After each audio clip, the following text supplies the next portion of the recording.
ሊቃናተ ነድ ዘሰማያዊት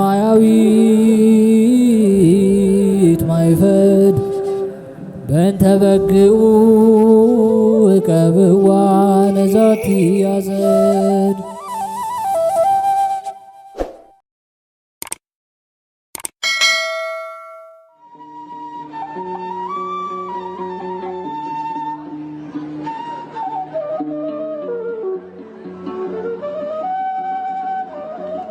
በስመ አብ ወወልድ ወመንፈስ ቅዱስ አህዱ አምላክ አሜን።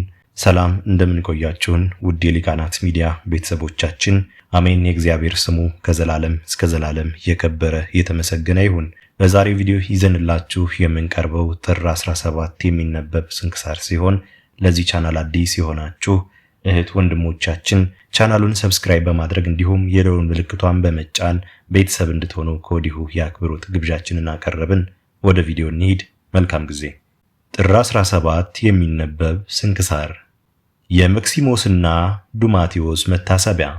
ጥር 17 በዚህች ዕለት ለለወንዲዮስ ለሮም ንጉሥ ልጆች የሆኑ የከበሩና የተመሰገኑ መክሲሞስና ዱማቴዎስ መታሰቢያቸው ሆነ። ይህም ንጉሥ ሃይማኖት ቀና፣ እግዚአብሔርንም የሚፈራ በእውነትም የቀና ፍርድን የሚፈርድ ነበር። ስለዚህም እኒህ ሁለት ቅዱሳን እግዚአብሔር ሰጠው። እርሱም ከታናሽነታቸው ጀምሮ በንጽሕና እንደ እግዚአብሔር መላእክት ሆኑ። ትሕትናን፣ ፈሪሃ እግዚአብሔርን በማስተማር አሳደጋቸው። የሚጾሙና የሚጸልዩ በቀንና በሌሊትም የብሉይና የሐዲስ መጻሕፍቶችን የሚያነቡ ሆኑ። ከዚህም በኋላ ይህን ዓለም ይተዉ ዘንድ የመላእክትንም ልብስ ይለብሱ ዘንድ እርሷም የከበረች የምንኩስና ልብስ ናት። ከዚህም ሐሳብ መጣባቸው። ሃይማኖታቸውም ቀና 318 አባቶች ወደ ተሰበሰቡባት ወደ ኒቂያ ሂደው ይጸልዩ ዘንድ እንዲያሰናብታቸውም ለአባታቸው ምክንያት አቀረቡ። ይህንንም ከእርሳቸው በሰማ ጊዜ እጅግ ደስ አለው። ከብዙ አገልጋዮቹና ከብዙ ሰራዊት ጋር አሰናበታቸው። ከኒቂያ አገርም በደረሱ ጊዜ ከከበረ ቦታ በረከትን ተቀበሉ። ሰራዊቱንም ወደ ንጉሥ አባታቸው ጌታችን ንጉሥ ሆይ እኛ ከዚህ ጥቂት ቀን መቆየት እንሻለን ከሚል ጽሑፍ ጋር ጽፈው ላኩ። ከዚህም በኋላ ለአንድ ጻድቅ መነኮስ ሐሳባቸውን ገለጡ። እንዲህም አሉት፣ ካንተ ዘንድ የምንኩስናን ልብስ እንድንለብስ እንሻለን። እርሱም እኔ ከንጉሥ አባታችሁ የተነሳ እፈራለሁ፣ ነገር ግን ወደ ሶርያ ሂዱ፣ ስሙ አጋቢዮስ የሚባል ከዚያ ሃይማኖት የቀና ካህን ደግ መነኮስ አለ አላቸው። ይህንንም ሲላቸው ምክሩን ተቀብለው ወደ ሶርያ ተጉዘው ወደ ቅዱስ አባ አጋቢዮስ ደርሰው ሐሳባቸውን ገለጡለት። እርሱም ተቀብሎ የምንኩስናን ልብስን አለበሳቸው። እስከሚያርፍበትም ቀን ከእርሱ ዘንድ ኖሩ። ከዕረፍቱም አስቀድሞ ያየውን ራእይ ነገራቸው። ታላቁ አባ መቃርስ ወደ እርሱ እንደመጣና ልጆችህ መክሲሞስና ዱማቴዎስ ለኔ ልጆቹ ይሆኑኝ ዘንድ ወደ አስቄጥስ ገዳም እንዲመጡ ከመሞቴ በፊት እዘዛቸው አለው። ዳግመኛም እንዲህ አላቸው፣ ልጆቹ እኔ ይህ ሰው አባ መቃርስን በሥጋ አየው ዘንድ እመኝ ነበር፣ እነሆ በመንፈስ አየሁት። እናንተም ከሞትኩ በኋላ ወደ እርሱ ሂዱ አላቸው። ካረፈም በኋላ አልሄዱም፣ በዚያ በሶርያ አገር ኖሩ እንጂ። እግዚአብሔርም ሀብተ ፈውስን ሰጣቸው። በሽተኞችን የሚፈውሱ ሆኑ። ወሬያቸውም በሀገሮች ሁሉ ተሰማ።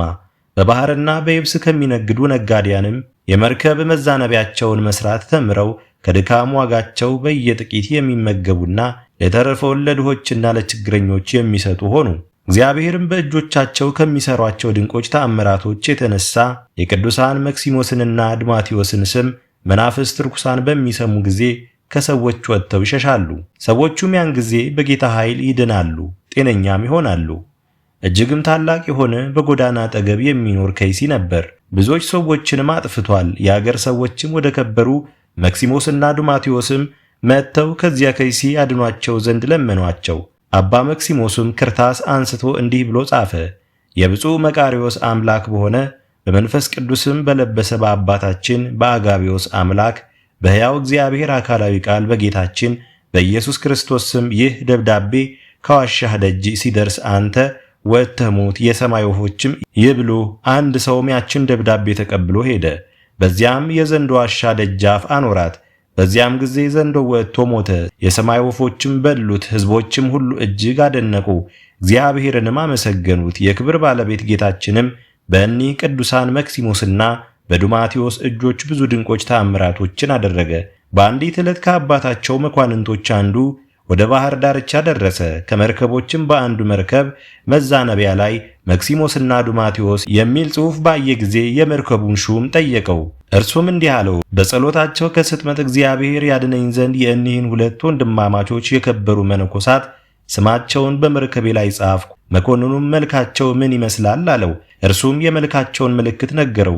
የንጉሥ ልጆች እንደሆኑ አውቆ ያን ነጋዴ ወደ ንጉሥ አባታቸው አደረሰው። ንጉሥም ጠየቀው። ነጋዴውም የመልካቸውን አምሳል አስረዳው። ንጉሥም ልጆቹ እንደሆኑ በተረዳ ጊዜ እናታቸውንና እህታቸውን ከብዙ ሰራዊት ጋር ወደ እነርሱ ላከ። ደርሰውም ባዩአቸው ጊዜ ጮኹ፣ አለቀሱና እናታቸውም ወደ ንጉሥ አባታቸው ከእርሷ ጋር ይመጡ ዘንድ ለመነቻቸው። እነርሱም ራሳቸውን ስለት አድርገን ለእግዚአብሔር ሰጥተናልና ቃል ኪዳናችንን ማፍረስ አይቻለንም። ነገር ግን ሂጂ፣ ለአንቺም ለአባታችንም ከመከራ ሁሉ እግዚአብሔር ያድናችሁ ዘንድ እንጸልይላችኋለን። በዚህ ማነጋገር አረጋጓት። በመለየቷም ፈጽማ እያዘነች ተመለሰች።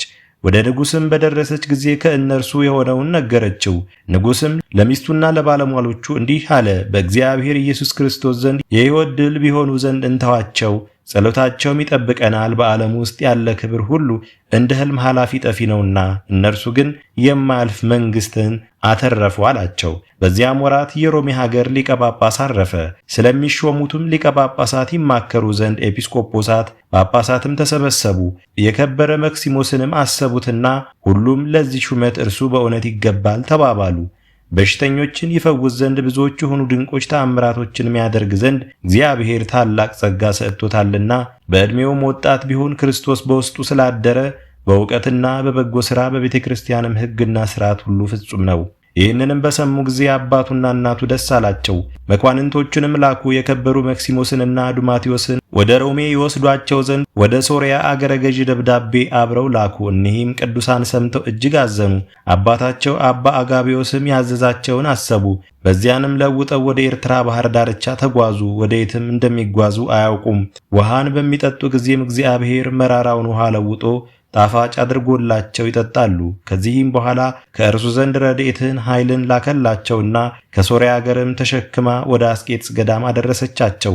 ወደ መቃርስም ገብተው በእርሱ ዘንድ መኖርን እንደሚሹ ነገሩት። እነርሱም በጸጋ የለመለሙ እንደሆኑ ባየ ጊዜ በገዳም የማይችሉ መስለው በገዳም ያለውን ችግር ነገራቸውና በዚያ መኖር አትችሉም አላቸው። እነርሱም አባታችን ሆይ ተወን፣ ከዚህ መኖር ካልተቻለን እንሄዳለን ብለው መለሱለት። ከዚህም በኋላ ሰሌን መስራትን አስተማራቸው። ሰሌንም የሚቆርጡበትን ወንዝ አሳያቸው። ማደሪያቸውንም እስከሚሰሩ ድረስ ረዳታቸው የእጅ ሥራቸውንም የሚሸጥና ምግባቸውን የሚያመጣላቸው አንድ ሕዝባዊ ሰው አምጥቶ አገናኛቸው። እንዲህም ሆነው ከቶ ከሰው ሳይገናኙ 3 ዓመት ኖሩ።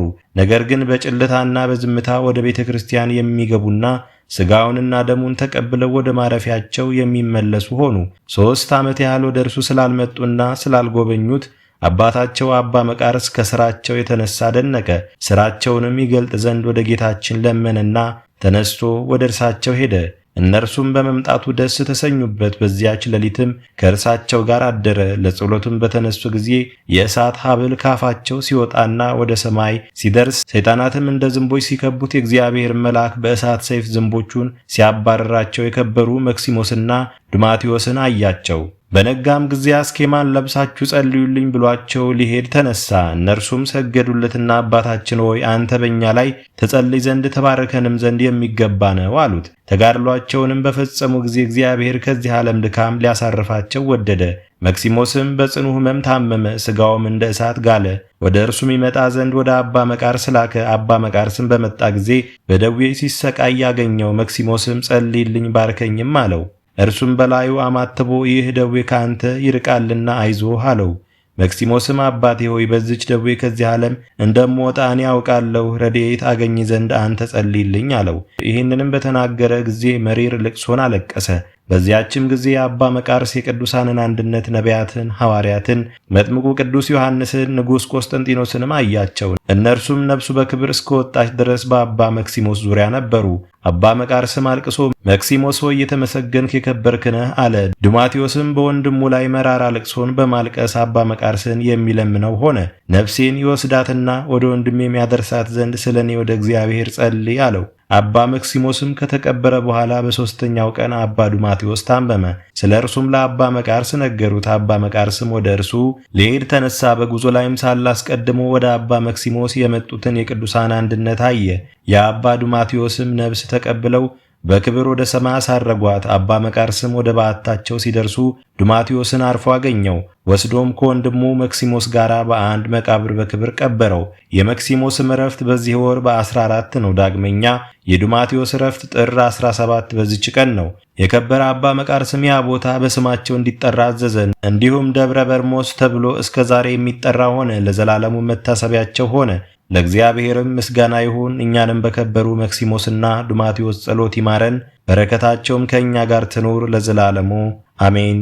አስጀምሮ ላስፈጸመን ለልዑል እግዚአብሔር ክብር ምስጋና ይሁን መቼመች ለዘላለሙ አሜን። ውድ የሊቃናት ሚዲያ ቤተሰቦቻችን ጥር 17 የሚነበብ ስንክሳር ወደ እናንተ አቀረብን። በቀጣይ በአዲስ ክፍል እስከምንገናኝ ድረስ እግዚአብሔር ቸር ያቆየን። መልካም ጊዜ